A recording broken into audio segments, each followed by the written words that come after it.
Good morning guys. Good afternoon. Pauwi na tayo galing sa trabaho. Ay nadaanan natin mga bulaklak.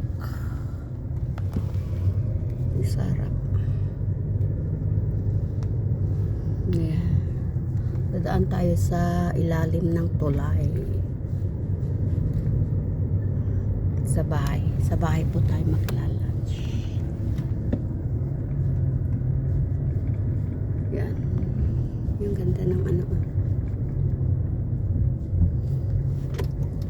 Dito tayo pa magdaan.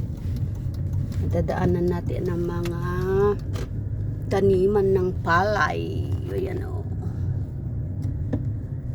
Ganyan dito sa ano.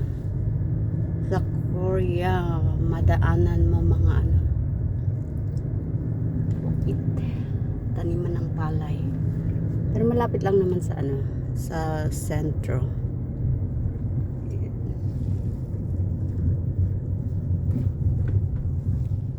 Ayan.